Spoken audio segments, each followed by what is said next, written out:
করতে পারবো না, ভিন্ন মত প্রকাশ করতে পারবো না, আপনি আমাদেরকে রাজাকার বলে গালি দিবেন। আমি ইতিহাসের শিক্ষক না, কিন্তু ইতিহাস জেনে বড় হয়েছি। আমার জন্ম ৭১-এর পরে, কিন্তু বই খাতা থেকে সরাসরি যুদ্ধে ভাষা আন্দোলনে যারা অংশগ্রহণ করেছিলেন তাদের কাছ থেকে শোনা শিক্ষা থেকে জানি মুক্তিযুদ্ধের চেতনা কি, ভাষা আন্দোলনের চেতনা কি ছিল। মুখের ভাষা বাংলা বলতে পারি, সেই জন্য বোধহয় ভাষা আন্দোলনের শহীদরা শহীদ হননি। আমার কথা আমি বলতে পারবো না, আপনি তুলে নিয়ে যাবেন। প্রতিবাদ করতে পারবো না, ভিন্ন মত প্রকাশ করতে পারবো না, আপনি আমাদেরকে রাজাকার বলে গালি দিবেন। রাজাকার শব্দটা প্রকাণ্ড একটা গালি, যাকে তাকে দেবেন না। আমি অনুরোধ করছি না, আপনাদেরকে বলে দিচ্ছি।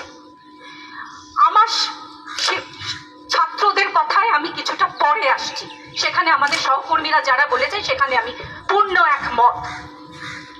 আমাকে একটু বলে দেবেন আপনারা, মুক্তিযুদ্ধের চেতনা কি ছিল দেশের হয়ে। আপনারা বলবেন যে যারা শুধুমাত্র আমার বাবা মুক্তিযোদ্ধা ছিলেন তাই আমার অধিকার প্রাপ্য অনেক কিছু, সেখানে পূর্ণ সহমত। কিন্তু এর পরবর্তী কাল থেকে আজ পর্যন্ত যে সমস্ত মানুষ দেশের বিভিন্ন জায়গায় বিভিন্ন ক্ষেত্রে নিজের স্বার্থ বলিদান দিয়ে দেশের জন্য কাজ করে যাচ্ছে, সব পথে উপার্জন করছে, টেবিলের তল থেকে 10 লাখ 5 লাখ টাকার কোটি টাকা তো বাদই দিলাম না, সেই সমস্ত লোক সংবরণ করছেন, তাদের মুক্তিযোদ্ধার চেতনা কি কিছু অংশে কম?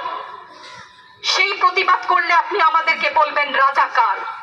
রাজাকারের বাচ্চা, এটা প্রকাণ্ড গালি, যত্রতত্র দেবেন না। ধন্যবাদ। আর আমার ছাত্র ছাত্রীদের গায়ে গুলি কেন? আমি এখানে কেন দাঁড়িয়েছি, কেন আজকে কথা বলছি? কারণ আমি মানুষ, আমি শিক্ষিত একজন মানুষ, আপাতমস্তক ভাবে যাকে শিক্ষা বলেন। সেখানে আমি জানি মুক্তিযোদ্ধার চেতনা যদি কিছু আমার ভেতরে বিদ্যমান থাকে, আমি জানি অন্যায়ের প্রতিবাদ করতে হবে। বিচার চাই না বলেছেন, আমিও একমত। কার কাছে বিচার চাবো, কোথায় বিচার চাবো? আমরা ঘৃণা জানাই। আমার ছাত্রদের গায়ে আমি সারা রাত ঘুমাতে পারি না, তাই এসছি যে আজকে যদি কিছু বলে যাই এক পলক ঘুমাতে পারি। যেই বাবা মার বুকটা খালি হয়ে গেছে, তাদের ঘরে কি চলে, কোথায় আছে তারা, কিভাবে আছে? আমার ছাত্রছাত্রী, আমাদের মেয়ে ছাত্রছাত্রীদের উপর যে লাঞ্ছনা হয়েছে, তার বিচার বিধাতা করবেন, তার বিচারের জন্য আমরা নেমেছি।